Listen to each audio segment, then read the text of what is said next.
Hi all, welcome to Blasters Arena. ISL അപ്ഡേറ്റ്സിൻ്റെ 19ാമത്തെ എപ്പിസോഡിലാണ് നമ്മളിപ്പോൾ ഉള്ളത്.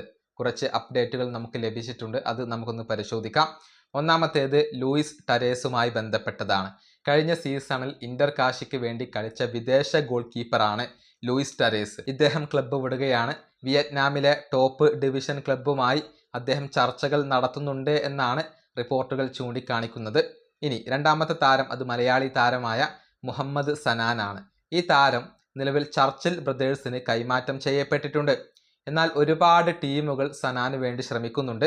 മുംബൈ സിറ്റി താരത്തിന് വേണ്ടിയുള്ള റേസിൽ മുന്നിട്ട് നിൽക്കുന്നു എന്നാണ് ഇപ്പോൾ ലഭിക്കുന്ന വിവരങ്ങൾ. ചർച്ചിൽ കൈവിട്ട് കഴിഞ്ഞാൽ സനാനെ നമുക്ക് മുംബൈ സിറ്റിയുടെ ജേഴ്സിയിൽ കാണാൻ കഴിയും. മുംബൈ സിറ്റിയെ കൂടാതെ പല ക്ലബ്ബുകളും അദ്ദേഹത്തിൽ താല്പര്യം പ്രകടിപ്പിക്കുകയും അദ്ദേഹത്തിന് വേണ്ടി ശ്രമിക്കുകയും ചെയ്യുന്നുണ്ട്. ഇനി മൂന്നാമത്തെ താരം അത് സൗൾ ക്രെസ്പോയാണ്. ISLൽ വളരെയധികം എക്സ്പീരിയൻസ് ഉള്ള മധ്യനിര താരമാണ് സൗൾ ക്രെസ്പോ. അദ്ദേഹം കൂടുമാറുകയാണ്. ഇദ്ദേഹത്തെ മുംബൈ സിറ്റി സ്വന്തമാക്കുകയാണ്. 30കാരനായ ഈ താരം കഴിഞ്ഞ 4 വർഷവും ISLൽ തന്നെയാണ് ചിലവഴിച്ചത്. ഒരു വർഷം ഒഡീഷ FC വേണ്ടി കളിച്ചു. അതിനുശേഷം 3 വർഷം ഈസ്റ്റ് ബംഗാളിന് വേണ്ടി കളിച്ച താരമാണ് സൗൾ ക്രെസ്പോ. അദ്ദേഹം മുംബൈ സിറ്റിയിലേക്ക് പോകാനുള്ള ഒരുക്കത്തിലാണ്. നാലാമത്തേത് സൂപ്പർ ലീഗ് കേരള ക്ലബ്ബായ കണ്ണൂർ വാരിയേഴ്സുമായി ബന്ധപ്പെട്ട ഒരു അപ്ഡേറ്റ് ആണ്. പുതിയ സീസണിന് മുന്നോടിയായി 2 താരങ്ങളെ കണ്ണൂർ വാരിയേഴ്സ് സ്വന്തമാക്കിയിട്ടുണ്ട്. ഡിഫൻഡർ ജോബിൻ ജോസഫ്, അറ്റാക്കർ മുഹമ്മദ് ഷാഫി എന്നിവരാണ് കണ്ണൂർ വാരിയേഴ്സിൽ പുതിയതായിക്കൊണ്ട് ഇപ്പോൾ എത്തിയിട്ടുള്ളത്.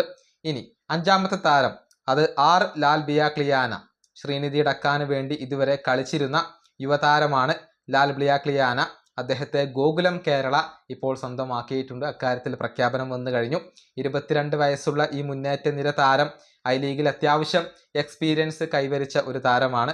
അദ്ദേഹത്തെയാണ് ഗോകുലം കേരള ഇപ്പോൾ സ്വന്തമാക്കിയിട്ടുള്ളത്. ഇത്രയും അപ്ഡേറ്റുകളാണ് പുതിയതായി കൊണ്ട് നമുക്ക് ലഭിച്ചിട്ടുള്ളത്. ഈ വീഡിയോ അവസാനിപ്പിക്കുന്നു. അടുത്തൊരു വീഡിയോ കാണാം.